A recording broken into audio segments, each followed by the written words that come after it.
Alors, dans la présentation de notre session du Prado rural, j'ai lu ceci. Cette session 2023 vise principalement à relancer l'animation du Prado rural en travaillant avec le tour de main pradosien, selon les orientations de la feuille de route de la mission rurale, qu'on a bien entendu tous ces jours-ci, dimension observatoire, dimension laboratoire et une église qui fait signe à nos contemporains. Alors, je vous présente donc ce que les pradosiens connaissent déjà et que Philippe Brunel a appelé un jour à une assemblée du Prado de France, il a appelé le tour de main pradosien, c'est-à-dire la manière particulière du Prado, héritée bien sûr du Père Chevrier, à la fois de travailler les Écritures et de regarder le monde en se disant « Que voyons-nous » Et c'est ainsi que 3 outils sont donnés aux pradosiens. L'étude de Jésus-Christ dans les évangiles, c'est comme ça que le Père Chevrier le dit, qu'on appelle aussi étude d'évangile. Il s'agit d'étudier le Christ, Jésus. Deuxième outil, le cahier de vie. Et troisième, le récit de vie. Bien sûr, ces 3 outils sont reliés entre eux et se renvoient l'un à l'autre. D'abord, l'étude d'évangile. Connaître Jésus-Christ, c'est tout, dit le Père Chevrier. Notre premier travail, c'est de connaître Jésus-Christ, dit-il encore. Il s'agit de faire une lecture simple, directe et immédiate des évangiles. Il faut se laisser prendre par la personne du Christ, lire avec lenteur, en s'attachant à tous les gestes que Jésus peut poser, toutes les paroles qu'il dit, voir ce qu'il fait, voir ce que les gens autour de lui font et disent, et s'en imprégner. Le Prado de France a édité pour cela un dépliant très agréable et facile à utiliser. Lire Dieu dans sa vie de manière simple avec l'Évangile, dans un cheminement aux 5 étapes. Et nous l'avons expérimenté hier soir au cours de la veillée de prière. Personnellement, suite au mois pradosien que j'ai vécu au mois d'août dernier, j'ai commencé une étude d'Évangile en lien avec la programmation du Prado général pour cette année. Jésus-Christ est la bonne nouvelle. Le fameux titre, c'est Jésus qui est la bonne nouvelle. Ce n'est pas un message, ce n'est pas un texte, c'est la personne de Jésus qui est bonne nouvelle. Et donc, je fais cette étude d'évangile avec Saint Marc, qui sera lu à la prochaine année liturgique. Et donc, voilà ce que j'ai écrit un peu, quelques lignes. Jésus-Christ Sauveur, tu es la bonne nouvelle de Dieu pour nous. En toi, Dieu s'est approché de nous. Le règne de Dieu, c'est-à-dire sa présence, son action de salut, sont devenus visibles. La puissance de ta résurrection continue de se déployer maintenant chez nous. À nous de savoir lire les signes des temps, pour discerner, pour lire cette présence, pour comprendre, pour voir cette puissance de la résurrection à l'œuvre quand la vie est plus forte que la mort. Maintenant. Alors le Père Chevrier disait, bien sûr, que l'étude d'évangile se fait toujours dans la prière à l'Esprit Saint. Et le Prado a édité un beau petit livret de prière à l'Esprit Saint. En voici une. Viens, Esprit Saint, allégresse secrète, qui brille à travers les larmes du monde. L'Esprit Saint qui brille à travers les larmes du monde. Viens, vie plus forte que nos morts d'ici-bas. Voilà pour l'étude d'évangile. Deuxième outil, le cahier de vie. Eh bien, je vois le cahier de vie comme une façon de répondre à la question du Père Chevrier, que voyons-nous? Et de relire ce que je vis à la lumière de ma vocation pradosienne. Quand je faisais mon cahier, donc je reconnais que je ne le fais pas en ce moment, quand je le faisais, je partais 3 jours par trimestre dans un monastère, chez des dominicaines, entre Rennes et Saint-Malo, avec mon cahier, l'évangile et mon agenda. Cahier, évangile, agenda. Je feuilletais mon agenda sur les 3 mois passés. Je repérais des rencontres, des situations, des choses vécues qui m'avaient marqué durant ces 3 mois. En général, c'était 8, 10, 12 ou 15 choses. Je faisais 3 colonnes dans mon cahier. Une colonne pour raconter brièvement la situation ou l'événement ou la rencontre. Une colonne pour dire mon regard, mon analyse. Une colonne pour dire la prière que j'avais écrite sur cette situation. Et je ne faisais que cela pendant 3 jours. Je n'emportais pas d'autre travail. Et à la fin, je prenais rendez-vous avec une sœur du monastère qui voulait bien m'écouter. Je lui disais ce que j'avais écrit. Elle m'écoutait, elle me donnait son avis, son regard sur mon ministère, mais seulement si je la sollicitais. Très discrète, elle ne me disait pas grand-chose. Eh bien, c'est la façon que j'avais trouvée pour écrire mon cahier de vie.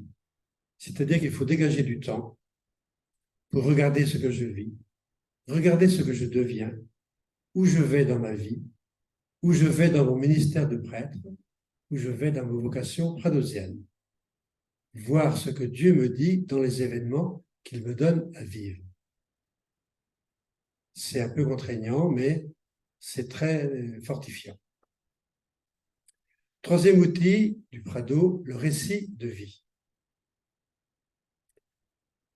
Pour moi, le récit de vie, c'est quand il y a un événement plus marquant qui m'arrive et que je ne peux pas rester là sans rien faire, sans rien dire et rien écrire. Pour ceux qui ne sont pas à l'aise pour écrire, on peut le faire en racontant aux amis en équipe Prado, au moins pour décortiquer, clarifier la situation.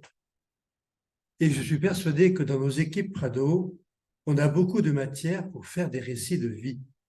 Mais trop souvent, cela reste au niveau d'un échange fraternel.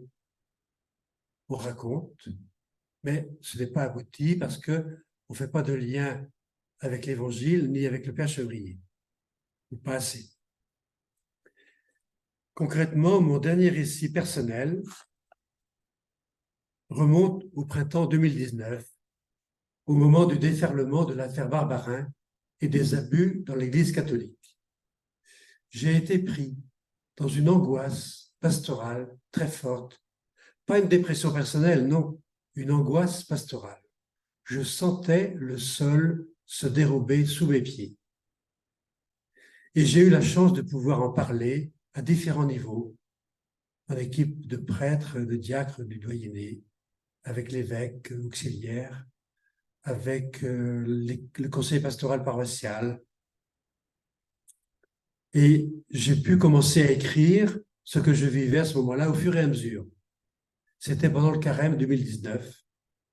En parler et l'écrire, cela m'a fait passer, suivant l'expression d'une paroissienne, au cours d'un pèlerinage paroissial, elle m'a dit « Tu es en train de passer de la désolation à la consolation ». Elle connaissait Saint Ignace et les jésuites un petit peu. Ça m'a beaucoup éclairé de l'entendre me dire ça. Donc, du coup, je suis allé travailler un peu ce que c'était davantage.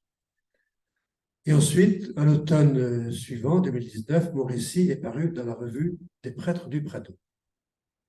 La beauté d'un récit, c'est de faire voir le passage de Dieu dans notre vie. Faire voir le passage de Dieu dans notre vie, sinon on peut ne pas s'en apercevoir et passer à côté. Donc voilà en quoi consiste le tour de main pradosien, l'étude d'évangile, le cahier de vie et le récit de vie. Et l'essayer, c'est l'adopter.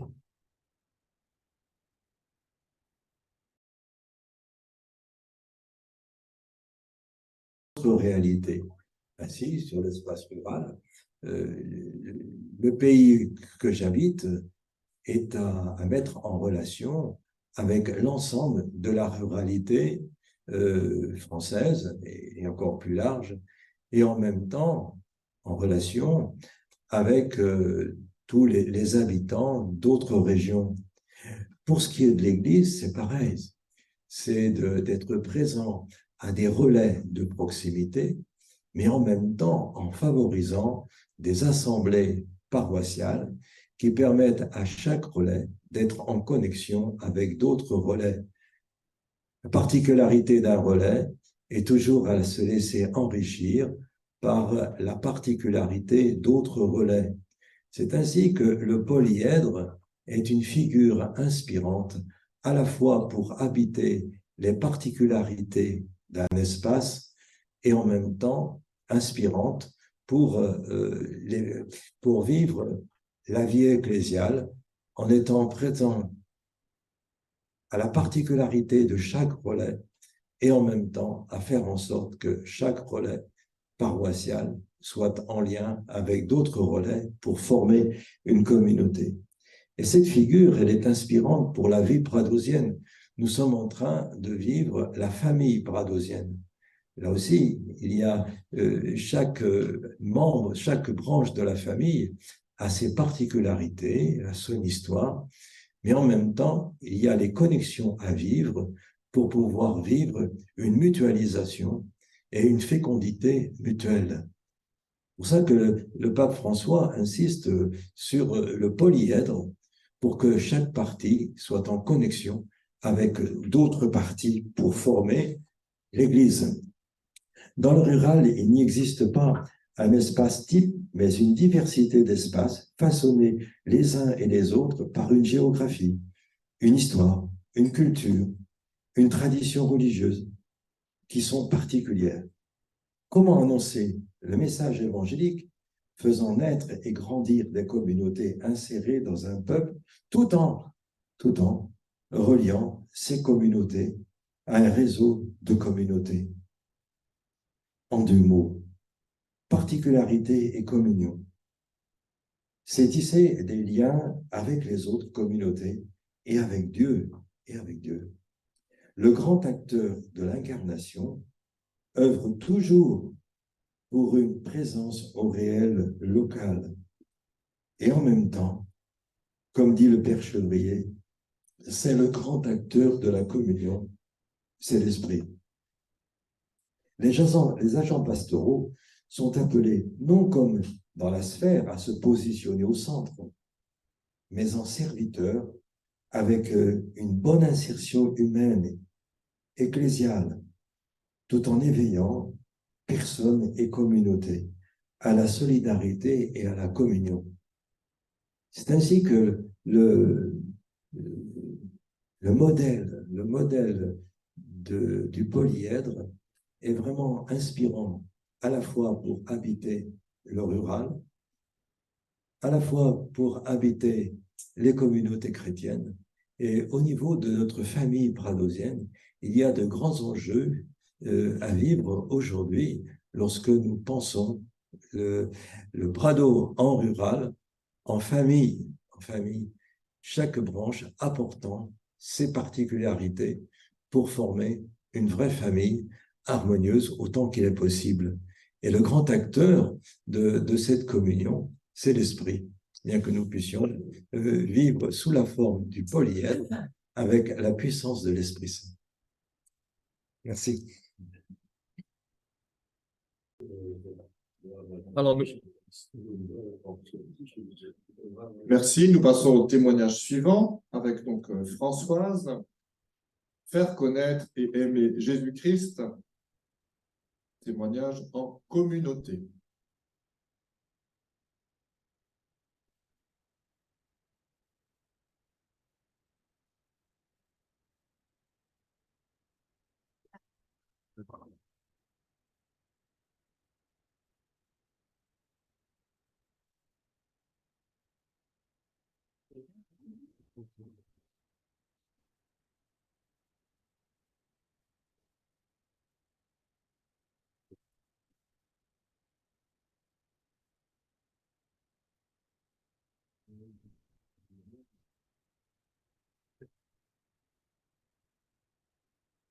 Vivre le charisme en monde rural comme sort du Prado. Pour moi, c'est d'être présente au milieu d'eux, tout simplement, créer des liens en s'insérant dans les associations, chorales, yoga, bien vivre en Val-Gelon, faire connaissance avec Nathalie, Anouk, Rosemary, Babette, Jocelyne, etc. Présence discrète, bienveillance et accueil. Importance de découvrir les aspirations des personnes. Passer du temps à travailler la parole de Dieu en communauté et personnellement. Relation simple avec toute personne et surtout s'intéresser à ce qu'ils vivent. J'irai au milieu d'eux, je vivrai de leur vie. Mon souci quand je suis arrivée en Savoie, ça a été de constituer un groupe évangile, de faire connaître et aimer Jésus-Christ. Il y a 6 ans, j'arrive à La Rochette, le premier dimanche. Nathalie venait pour mieux comprendre les lectures du jour. Jean, prêtre du Prabo, avait invité les paroissiens à découvrir la parole et de venir avant de célébrer. Ce jour-là, encouragée par Irène, une sœur de ma communauté, je rejoins Nathalie et découvre chez elle un grand désir de connaître la parole. De bouche à oreille, une équipe s'est constituée. Nous avons choisi des textes simples avec le dépliant, lire Dieu dans sa vie. Depuis, l'équipe s'est constituée. Nous sommes 9. Une rencontre simple, nous sommes 9, une rencontre tous les mois où nous découvrons ensemble la parole. À la suite de ce partage qui permet de relire notre vie, nous prions. Prière spontanée, partage d'un goûter. Les relations entre personnes ne sont pas toujours très simples, mais ma joie, c'était de découvrir le cheminement du groupe et spécialement celui d'Anne-Sophie. À mon départ de la Savoie, Anne-Sophie accepte la responsabilité de l'équipe que je continue de tenir à distance par WhatsApp. Le jour de notre fête de départ, Anne-Sophie a porté solennellement l'évangile pour la célébration. En juillet 2022, Marianne, en gestion d'entreprise, sonne à la porte. Je descends lui ouvrir. Sœur Françoise, je voudrais connaître l'évangile. J'ai commencé à lire Saint Jean, mais c'est bien difficile, toute seule. Tu connais des copains et copines? Non, mais avec des adultes, ça me va. Je parle de cette rencontre à Marie-Agnès, qui a le souci de la catéchèse adulte, et nous mettons en place une petite équipe avec Véronique, la collègue de l'Anchi, qui se retrouve chaque mois. Une joie m'a envahi totalement. J'ai dit merci au Père Chevrier et elle prépare sa confirmation à Aix-les-Bains. Je vis l'expérience de dépouillement. Fermer la communauté est un deuil. Ce déplacement signifie que nous ne sommes pas sur terre pour demeurer. Il y a du travail partout à faire, mais nous essayons de collaborer avec l'Esprit Saint. Nous sommes au service de l'amour. Notre vie est fixée, mais pas figée. Ce qui m'est plus difficile, c'est peut-être les amitiés créées. J'aime les gens et je veux leur faire connaître ce qui m'anime. J'en suis au 13e déplacement. Notre vie de disciples missionnaires, animée par la grâce de Noël 56, cette grâce est vivante en chacune de nous et continue de se déployer dans la contemplation du Verbe, venu habiter parmi nous, dans notre regard sur la vie des plus faibles, quelle que soit la réalité de notre vie aujourd'hui. suivre Jésus-Christ de plus près. Voilà, merci. Suivre Jésus-Christ de plus près, découvrir une nouvelle région rurale, de nouvelles mentalités, c'est pour moi une joie. Un avenir ici, malgré mes fragilités, envoyé dans une communauté en rural qui m'accueille, la communauté de Grand Ré, et ça me donne une grande joie. Et je leur ai demandé si elles pouvaient donner un petit témoignage, j'ai complété. La communauté dans le Beaujolais vert, 30 ans de présence, les sœurs du monde rural ont marqué ce coin de terre. Ah oui, l'infirmière, ah oui, les cours de Bible, la mentalité du Prado aussi. On est loin de pouvoir faire une description complète de notre population et bien sûr, nous sommes des retraités de longue date, mais à force de vivre là, tout simplement, nos besoins de services, maison, santé, notre participation à la vie de l'Église, de la commune, les courses, le voisinage et aussi notre engagement dans des associations. Yvonne va à l'atelier mémoire, bien sûr, moyenne d'âge et mentalités diverses. Athéisme bien marqué, l'éveil à la foi avec Pierrette et une maman nous met en contact avec quelques jeunes parents et des petits-enfants. Le MCR est assez vivant et la rend proche en accompagnant. Marie-Aimée aime beaucoup marcher et c'est une façon de discuter, d'apprendre beaucoup de choses et à la gym aussi, elle se fait des amitiés.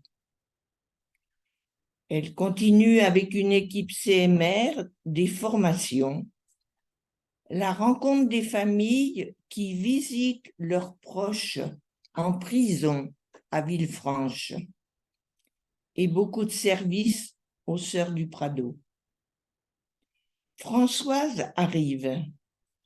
Elle porte son lot d'épreuves, fermer la communauté de la Rochette, un bras en écharpe, un petit retour aux urgences pour refaire les plâtres.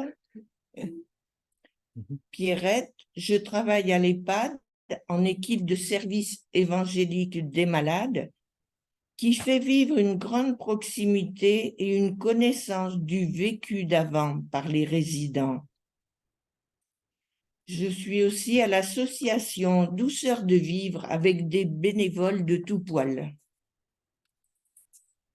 Mais dans cette vie, avec notre guillotière à nous, nous cueillons des petites pépites qu'on se partage en communauté.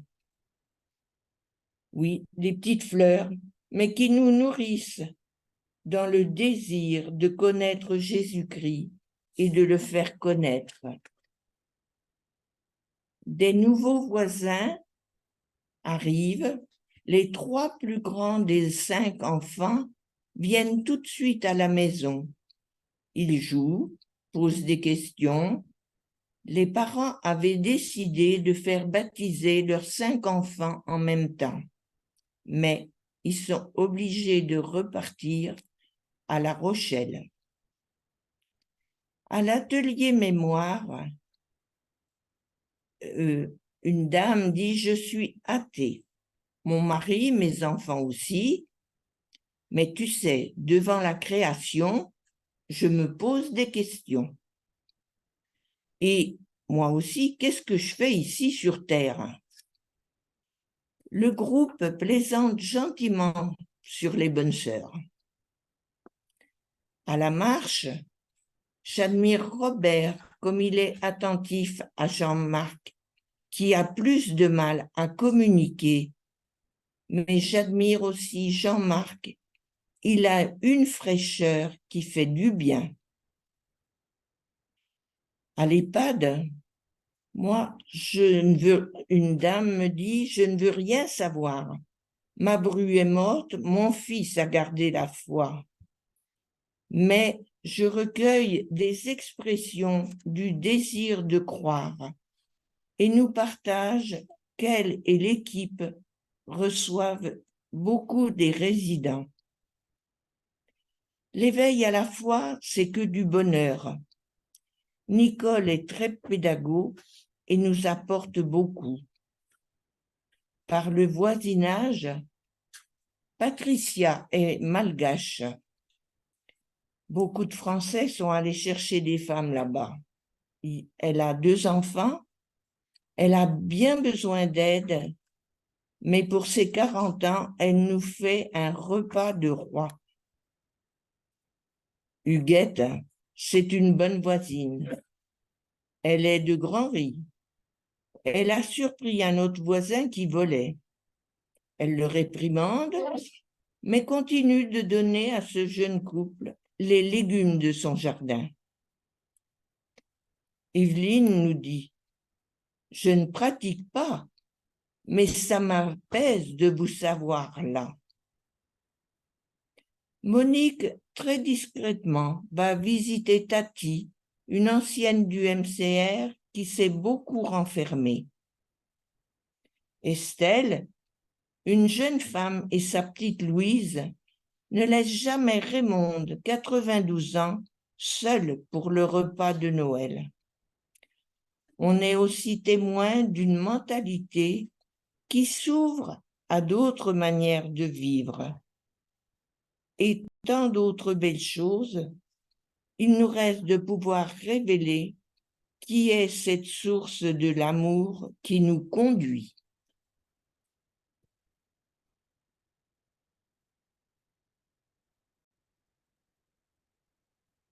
Merci. Les 2 témoignages suivants sont des témoignages de laïcs. Alors, nous commençons avec Marie-Lise. L'intitulé que j'ai, c'est « Proximité soulignée avec les périphéries, officiant laïque pastoral du deuil ».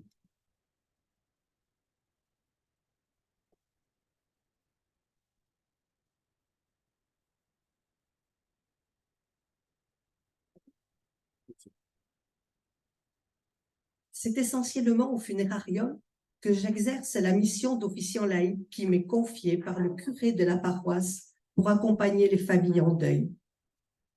Les personnes qui demandent une bénédiction ou un temps de prière pour leurs défunts sont en grande majorité loin de l'église, où elles n'osent pas ou plus en pousser la porte. Le monde agricole, même si c'est éloigné d'une pratique régulière, reste par contre attaché à la tradition avec des obsèques à l'église.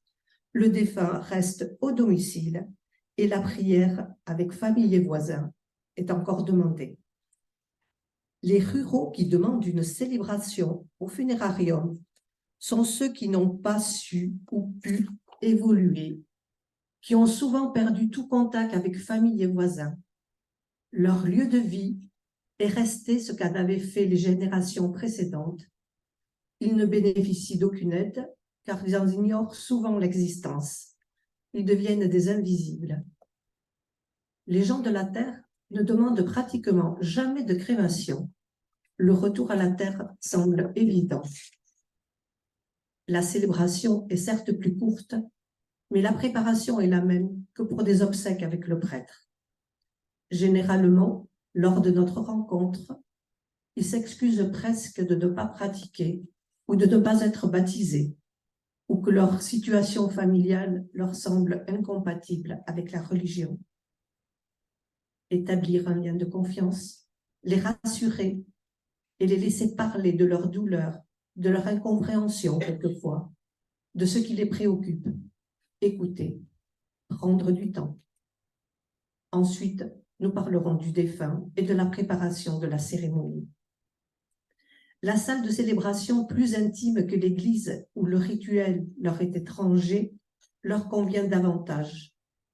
Et même s'ils ne participent pas aux prières, ils sont toujours très attentifs aux paroles prononcées. Et je ne manque jamais de leur dire ce que j'ai reçu du Prado. Soyez-en sûrs, Dieu vous aime personnellement. Nous avons de l'importance à ses yeux. Il nous aime tels que nous sommes, avec toutes nos faiblesses et nos imperfections. Notre Dieu est un Dieu d'amour et de pardon, et pas le comptable de nos erreurs. Les inviter et les accompagner à la messe qui sera célébrée pour leurs défunts, leur présenter le prêtre, garder le contact, suivre les plus fragiles, aider les plus démunis, les aiguiller vers les services adéquats. Ça aussi, ça fait partie de ma mission. Et quelle joie quand nous voyons l'un ou l'autre pousser la porte de l'église.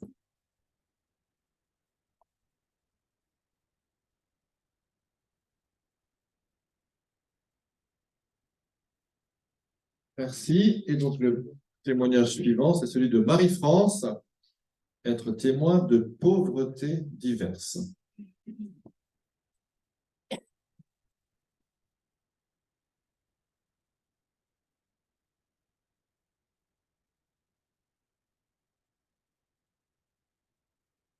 Donc, je parle au nom de notre couple. Je suis donc épouse de laïque, mais épouse de diacre. Donc, il y a 4 ans, nous sommes revenus à nos racines rurales, avec toujours le même désir, vivre pleinement intégré dans la réalité locale. Celle-ci ayant beaucoup évolué pendant nos 50 années d'urbain industriel. On a vécu 50 ans dans le pays de Montbéliard. Nous avions quitté un village majoritairement agricole et nous revenons, pour ainsi dire, dans un village dortoir. Il y a une dizaine de familles vivant de l'agriculture et une agriculture qui n'a rien à voir avec ce que nous connaissions. Le village est riche, un réseau riche d'associations dans lesquelles nous pouvons facilement nous insérer et ainsi apprendre à connaître les gens et les habitudes locales. La paroisse compte une vingtaine de clochers et la bourgade centrale est à 12 km du village. Mais c'est surtout au niveau du clocher que nous nous investissons. Historiquement, c'est un village bien ancré dans l'Église. 5 prêtres en sont issus. Malgré ces grandes mutations, il en reste quelques belles miettes. À notre arrivée, nous avons été émerveillés par toute cette richesse en humanité. Nous avons créé des liens, participé aux propositions locales, ce qui nous a permis vraiment d'être enfouis dans cette vie. Mais petit à petit, cette connaissance plus approfondie nous fait découvrir des réalités moins idylliques. Sur le plan paroissial, Jean-Marie se considère en retraite et n'a pas rejoint le staff clérical, mais les gens du village savent qui il est. Et son diaconat est vécu en proximité. C'est ainsi qu'un jeune couple d'agriculteurs du village est venu lui demander de préparer avec eux leur mariage. Lors des rencontres, nous découvrons ce que c'est que la vie d'un éleveur de poules pondeuses. Le rythme quotidien de travail, sans dimanche ni jour de fête, les pondeuses ne connaissent pas ça. Il y a aussi les soucis financiers, quand il faut rembourser les emprunts. Le dialogue n'est pas facile pour élargir la réflexion, au-delà de la construction rituelle du mariage. Entre autres, l'importance de l'ouverture de leur couple et de leur amour à la dimension sociale et ecclésiale du village. Là, nous comprenons que des querelles paysannes ancestrales restent clivantes et empêchent la convivialité, même ce jour de mariage. Et en exprimant notre désarroi, nous comprenons que cette réalité marque beaucoup de familles. Limites de terre, remembrement, droit de passage, et puis toutes sortes de querelles de ce genre. Il faut être à l'écoute, entendre ces impossibilités à dépasser ces querelles, accepter un état de fait villageois. Mais comment faire communauté dans ces conditions? Comment se faire confiance? Une autre expérience nous amène à un blocage dans le vivre ensemble. petit à petit, nous nous rendons compte qu'il y a très peu de communication entre les gens qui ont construit au village et que souvent travaillent loin, et les gens qui ont leurs racines au village. On ressent une réticence à la communication. On a remarqué que dans les fêtes et les manifestations, chacun a son rôle.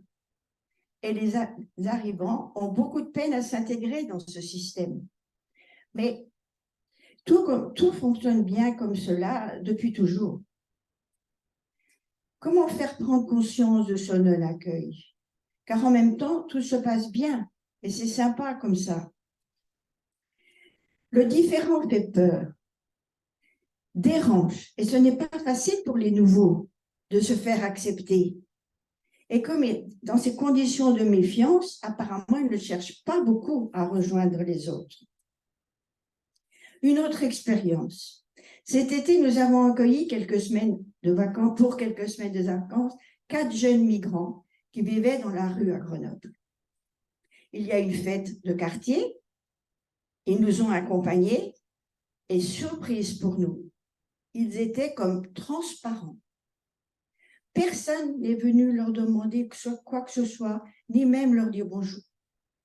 Pas d'agressivité, simplement on ignore ce qui apparemment nous dérange. Une peur de l'étranger semble bloquer l'entrée en dialogue. Autre réalité, il y a une association, les Amis de l'Église, qui s'occupe essentiellement de l'entretien des bâtiments.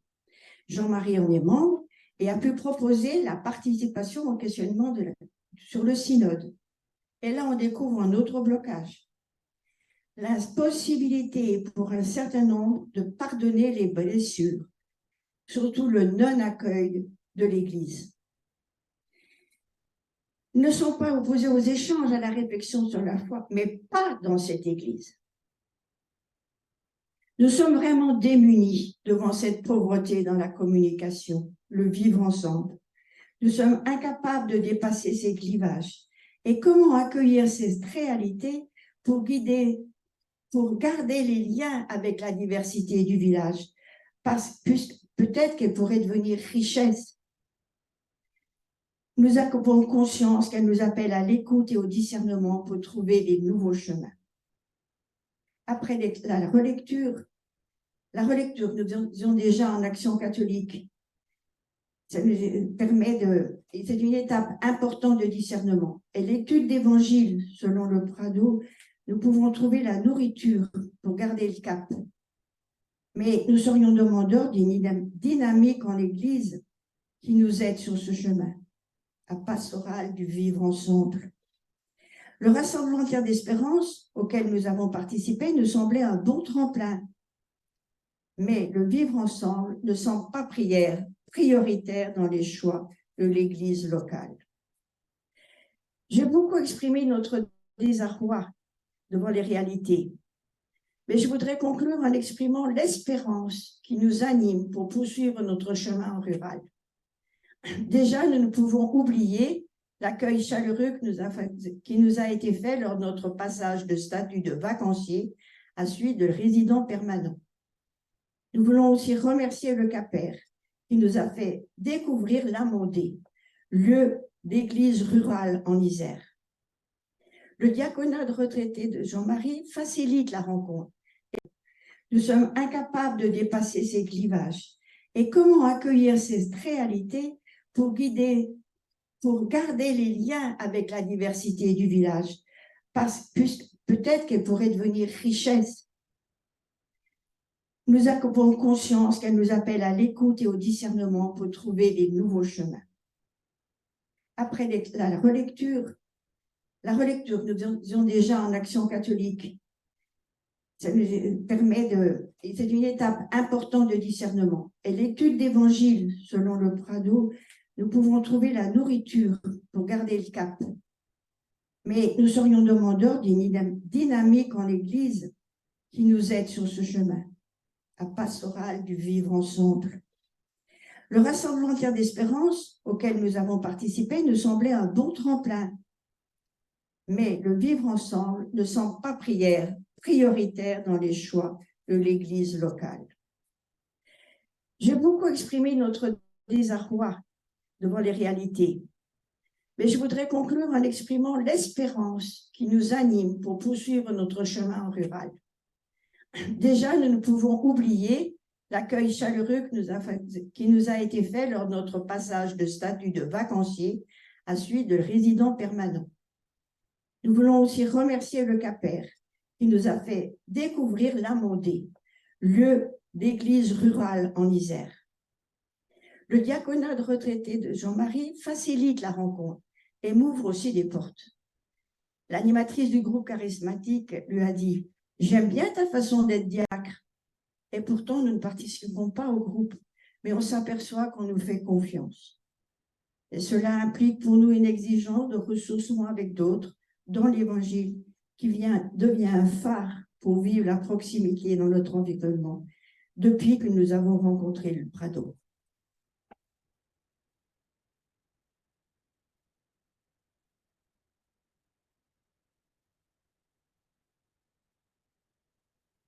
Voilà, donc nous avons eu les témoignages de ceux qui ont eu le temps de préparer. Alors, on a un peu de temps et il y aurait eu normalement aussi Alain Arnaud. Alors, sur ma feuille, il y a déjà point d'interrogation à l'époque. Mais est-ce que, comme on a du temps, tu peux un peu improviser quelque chose? Oui, ben c'est surtout ça, voilà, pour que la branche des diacres soit entendue. Plutôt bien de ce côté.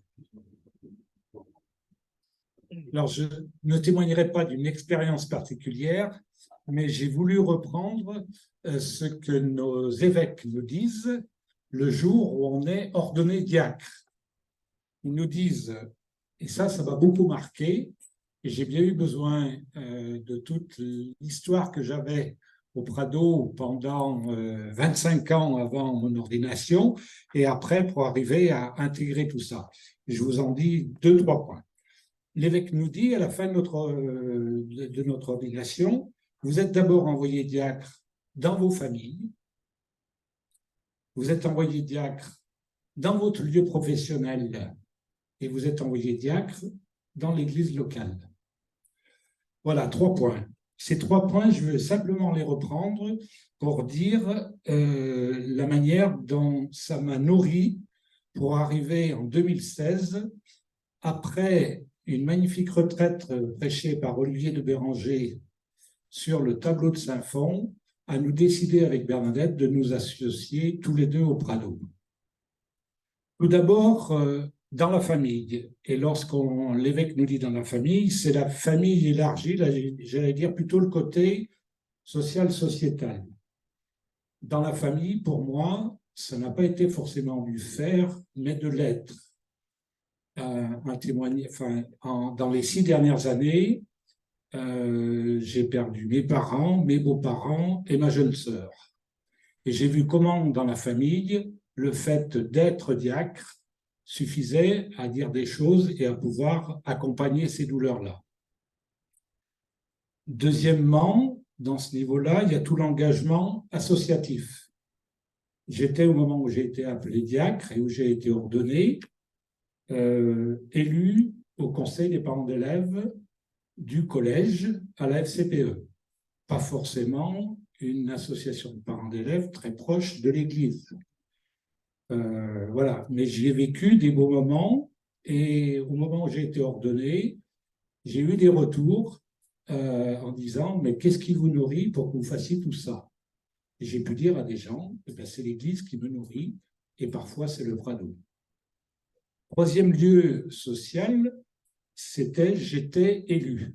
J'étais mon 2e mandat de conseiller municipal et avant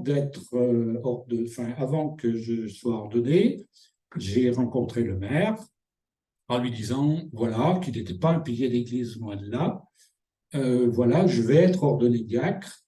Tu me dis, si ça te gêne, je démissionne du conseil municipal. Je ne lâcherai pas mon ordination.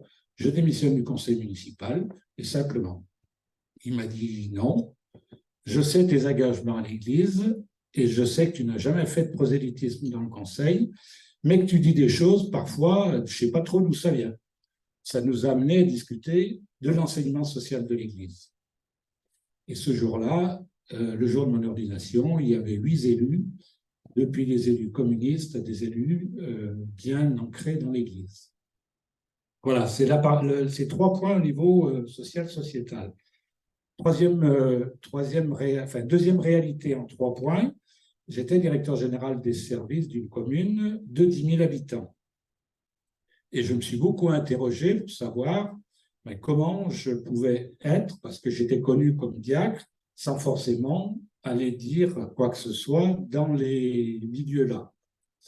J'ai à ce moment-là vu ma place discrète, mais importante, dans 3 lieux. D'une part, lorsqu'on est DGS, on est à la demande des élus, choisi par les élus. Et lorsque il y a eu un changement de municipalité, j'ai dit au maire le soir même, enfin au futur maire le soir même des élections, vous savez que demain vous pouvez me remercier et me mettre à disposition du centre de gestion puisque c'est le jeu. Il m'a dit non, je sais d'où vous venez, je sais que nous partageons pas les mêmes opinions, mais vous avez un certain nombre d'autres valeurs qui m'intéressent. Voilà, et j'ai fait 2 mandats avec lui, tout en n'étant pas dans la même option, forcément des orientations, mais avec une ouverture très importante. Deuxième lieu où on a été enraciné, c'est les agents municipaux. 150 agents dans la commune. Quel lien avec ces agents-là? Et puis, troisième lieu aussi, c'est streptique, c'est la population. En tant que DGS, on est amené à recevoir également la population. Et je dois dire qu'une autre fois, l'enseignement social de l'Église m'a beaucoup aidé à partir des 5 points de l'enseignement social de l'Église, autour de la dignité humaine pour les agents, autour du bien commun pour les élus et la population. Voilà un lieu aussi qui m'a nourri ma vocation pradosienne et qui m'a amené, je vais dire ma vocation de diacre, mais qui m'a amené à pouvoir faire cet engagement au Prado parce que j'y ai croisé de nombreux éléments à ce niveau-là. Et troisième point, j'en termine là, c'est mon engagement, bien sûr, dans l'Église paroissiale, enfin, et plus largement diocésaine. Ce qui me nourrit mon ministère, c'est vraiment l'engagement auprès de mes frères diacres, prêtres dans la paroisse, et les laïcs en milieu ecclésial. C'est également la rencontre avec les paroissiens, même si, compte tenu de mes activités diocésaines, beaucoup disent on ne vous voit pas assez dans la paroisse, mais on peut échanger, discuter et dire pourquoi.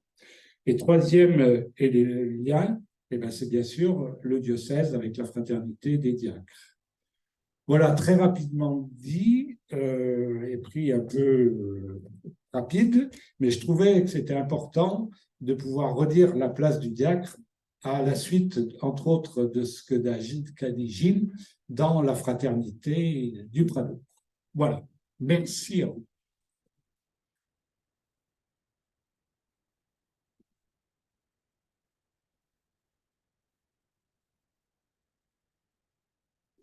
Oui, donc comme les jours précédents, après ce temps d'apport, eh bien, on peut repartir en équipe. Donc au niveau du timing, c'est très bien. On avait dit 10h15. Enfin, donc, on peut y aller.